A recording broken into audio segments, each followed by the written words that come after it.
Hello there, and welcome. This is part 1 of 3 of the Icelandic-English story time. If you would like to see part 2 and part 3, you can find them in the description below. Enjoy! Hello, friends! Thank you for joining us today. I'm Miss Laura, and this is my friend Miss Erica. Miss Erica, how are you doing today? I'm doing really well. I'm excited to be here with all of you. Oh, good! Isn't that great? We have a special story time for you today. We are going to read you a story in English and Icelandic. Miss Erica, do you know anything about Icelandic? I'm guessing it's from Iceland? That's right! Friends, did you know that? Now, Miss Erica, do you know where Iceland is? Not specifically, no. Do you know anything about Iceland? I think it's cold. Well, I'm going to tell you and our friends all about Iceland because I used to live there. Wow. Yeah. So, Iceland is a country in the North Atlantic Ocean. Let me show you a picture and a map so that you can kind of understand where it is. Okay, friends, so here we have a little map. Right here, where this circle is New York State. The blue dot in the circle is the town where Miss Erica and I live in New York. Okay, so here is another map. This one is actually of New York. I kind of wanted to put everything in context for everyone because I hear that a lot of you are actually from Rochester. So you can see right here, that is Schenectady, which is the city that Miss Erica and I live in. And then in this circle right here is Rochester. So we're actually pretty close together. We're a lot closer together than, say, New York State, where we all live, and Iceland. So now we'll go to a bigger map where you can see Iceland again. Now Iceland is right here in the right-hand part of the map in the new red circle. You see it's really close to the U.S. Okay, so now I'm going to zoom out. Keep your eye on Iceland, but I want to zoom out so that you can get a better view of sort of the other countries near it. Okay. Here is that zoomed out map, and I'll put back the red circle so you can keep your eye on Iceland. Now we can see where Iceland is to other parts of the world. You can see it's in the North Atlantic Ocean. It's an island nation, and it was formed by volcanoes, which I think is so cool. It actually still has some active volcanoes, and the lava is causing the island to get a little over 1.5 inches bigger every year. That doesn't really seem like a lot, but I bet if you visited the island in 1,000 years, you could see a difference. You can see on this map that it's about halfway between the USA and Europe. Its closest neighbor is Greenland, which you can see is on its left. Now, Miss Erica said something about Iceland being cold, probably because of the ice part of the name, but I want to show you a picture I took when I was in Iceland. Okay, so here is that picture. This is the valley that was next to the town I lived in. The town I stayed at was Ísafjörður, which is in northwest Iceland. I was staying really close to the fjords.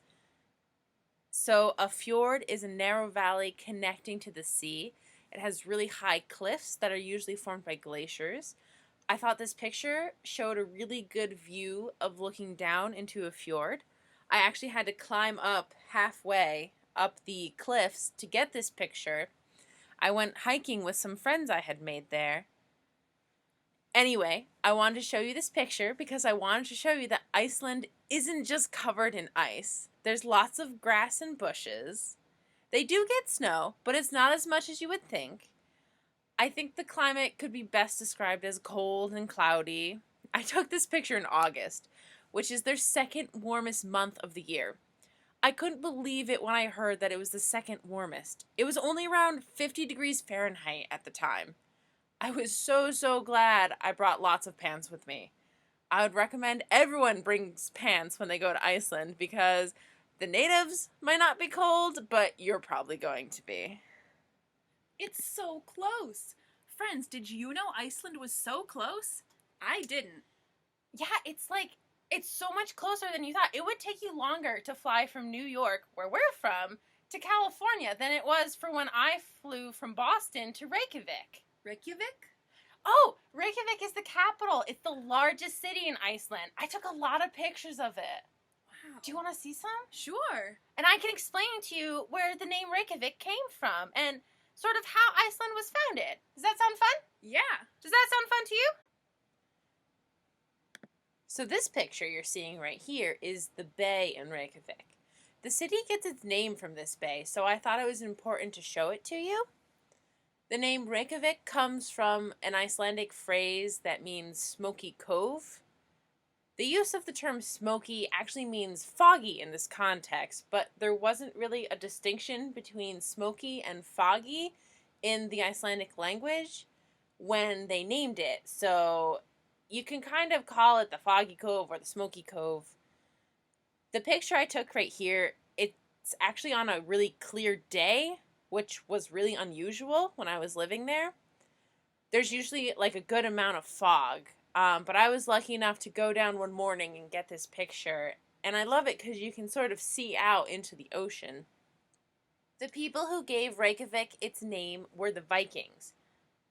I'm not sure if you know who the Vikings are. Maybe you've seen them on TV, or maybe you've seen the How to Train Your Dragon movies. There's those warriors with the horned helmets who are on the boats. They were originally from parts of Europe like Sweden and Norway. So they settled in Iceland in the year 870 AD. Before that, the largest animal on Iceland was the Arctic fox. Look at these guys. Aren't they so cute? I would love to live on an island with a bunch of these guys and just me. Oh, it'd be so great. But when the Vikings came over, they brought lots of sheep and horses and other farm animals from Europe. And so there was like way more animals on the island. Icelandic horses are actually super famous because they have like a special way of walking that makes it really easy for them to go across the rocky soil.